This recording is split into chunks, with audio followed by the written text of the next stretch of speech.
Today we're starting geometry and some of the figures. We're going to skip over some of the most basic stuff, and we're going to look at just the figures themselves. The absolute most basic concept in geometry is that right there. It's just a location. It's called a point. And all it does is marks a position or a location. Everything in geometry, however, is created from that. If I take that point and I move it in a single direction, what I get is a line segment. This is kind of, we talked about this when we were doing with areas, right? And as we talked about with areas the first week of the semester, the length of that segment is equal to the distance I moved the point. So length and distance are really the same concept. Now, if I were to keep going with that point in a single direction and going on forever, that forms what we would call a ray. If I started at that point and went off in both directions, opposite directions, and went on forever both directions, that's what we call a line. Most of what we refer to as a line is really a line segment. A true line goes on forever in both directions, which means in reality there are very, very few true examples of a true line. A ray is actually a little bit more easy to imagine because you have things like a ray of light from the sun. It starts at the sun and it can go on forever in a single direction. But it's really hard to imagine something that went on forever in both directions. So when I say the word line, in many cases, what I'm really referring to is a segment or a line segment. And then, of course, we have curves. Now, this is actually more of a special type of curve. That's more of an arc, which is a type of curve. A curve is basically anything that is not a straight line. So that's a curve, and that's a curve. Well, that's a curve. So a curve is a pretty general statement. We're going to be mostly concerned with special curves like arcs. And the reason an arc is special is actually a portion of a circle, and actual pieces of a circle like segments and sectors and stuff like that. Let's focus on lines for now. Some special relationships we're going to have with our lines.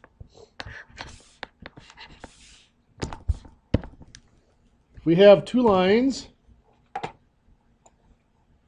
like this that are parallel. Can anybody give me a definition of parallel lines? That is the most common definition you get, is two lines that will never intersect. In 2 dimensions, that is an adequate definition. If you have two lines that will never intersect in 2 dimensions, they have to be parallel. But in 3 dimensions, that doesn't work so well. So imagine that this is a line and this is a line. Do they ever intersect? No, they don't. Are they parallel? No. So in 3 dimensions, that whole never intersecting doesn't quite work. So in 3 dimensions, the way we have to define it is always the same distance apart. The technical phrase is everywhere equidistant. Distance is measured from one point on one line to a point on another line, but it's always measured at a perpendicular. So we pick a point on one line and we draw a perpendicular to the other line. By perpendicular, I mean a line that hits it at a right angle. That distance should be the same no matter where I do it. No matter what point I pick from which line, I draw its perpendicular to the other line, I will get the same distance, the same length of that segment. Of course, that brings us to our next relationship, which is perpendicular. Now, in 2 dimensions, perpendicular really just means that they intersect at right angles. So why don't we just call it right angles or intersecting at a right angle? Well, because in 3 dimensions, it's more powerful than that. If you imagine like having a flat surface, like a piece of paper or whatever, if you stick your pencil through that piece of paper, or if you stick a line goes through the piece of paper, for that to be perpendicular to that paper, it has to form a right angle in every possible direction that you can measure the angle. So no matter what direction you measure it, it's forming a right angle. That's what perpendicular is. So it has that little bit stronger definition in 3 dimensions. And of course, if 2 lines are perpendicular, it forms 4 right angles. Next, we have lines that are like this. Is there any special relationship between those lines? Not really. They're not parallel. They're not perpendicular. Now, because these are in 2 dimensions, they are going to intersect. So they are intersecting. But, we showed you the example in 3 dimensions of having lines like this. They're not even going to intersect, but they're not parallel or perpendicular. So the term that is used for that, and it includes intersecting lines like this, is oblique. We're going to talk about triangles. We're going to talk about acute, obtuse, right triangles. We're going to spend a lot of time talking about right triangles, obviously. But when we get off of right triangles, there's something called oblique triangles. They're triangles that don't have right angles, but we can still apply our trigonometry to them. So we'll spend some time with those.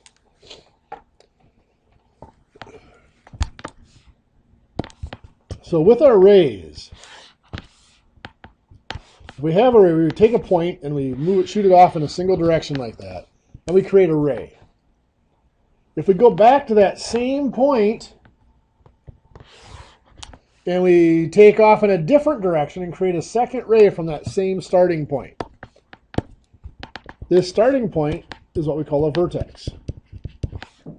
And what we have formed here, of course, is an angle. The measure of the angle, we're going to measure this right in here. Let's say that we find out that that is 44 degrees. Well, the way an angle is measured is actually changed throughout the years. There's 2 different definitions of angle measurement. I'll give you the older version first. Back when there used to be, more people used to understand navigation. A map used to have directional angles. The east direction here was 0 degrees. The north direction was 90 degrees. The west direction was 180 degrees. And the south direction was 270 degrees. And then 360 degrees brought you back to 0. This was used for navigation on maps, for sailing, stuff like that. It was also just used for laying out a piece of paper.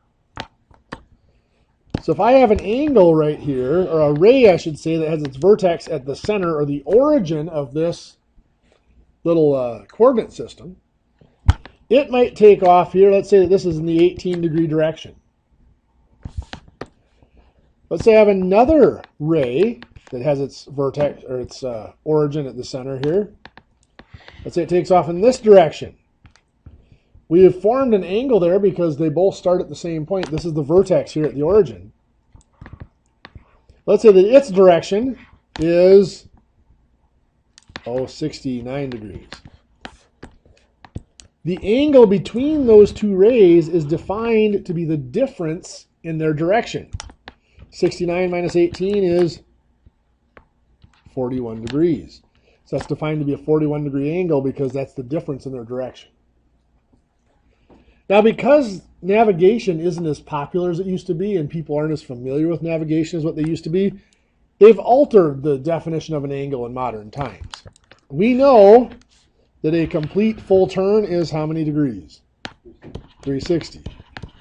Because we know that a complete full turn is 360 degrees, a half turn is 180 degrees. And of course, a turn in a square corner would be 90 degrees, or a right turn, right corner. What's that? Is it 51? You're right. That is 51, not 41. Glad somebody was paying attention. There we go. 51 degrees. Thank you. So anyway, we use these benchmarks and we just define an angle to be the fraction of rotation.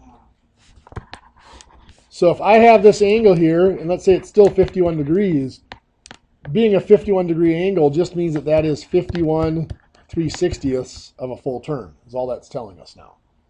So you can view the angle either way. I mean, just the biggest thing is you should know that 360 degrees is a full turn, and you know these benchmarks. Because those benchmarks are very important. We can have a couple of angles working together, like this. So here's an angle. We have our vertex there, a common starting point. We can have another ray that starts at that same starting point. it creates another angle over here. These two angles share a vertex, and they share one side. They're called adjacent angles. Adjacent means next to or touching, sharing. Let's say that this angle here is 32 degrees. Let's put this angle down here at 23 degrees. If I then want to know this whole angle here, it's going to be 55 degrees. I just add them together. Adjacent angles can be added or subtracted like that.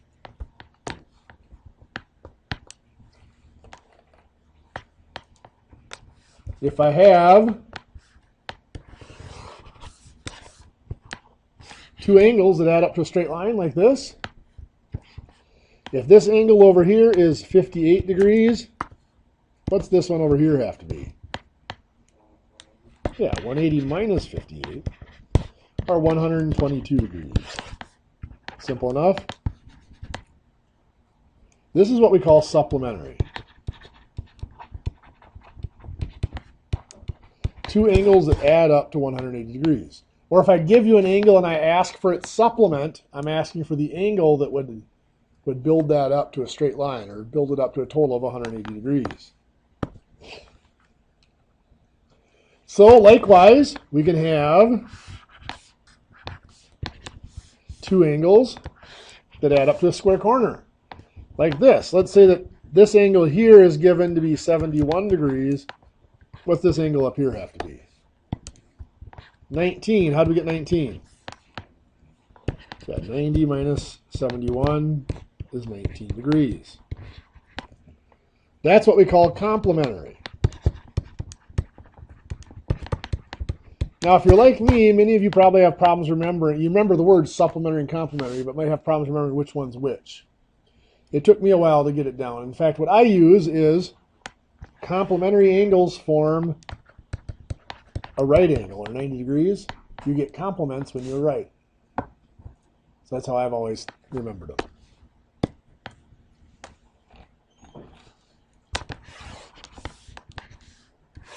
So let's look at two intersecting lines. And let's say that this angle here is 39 degrees. I want to know, what's that? Your lines are cooler?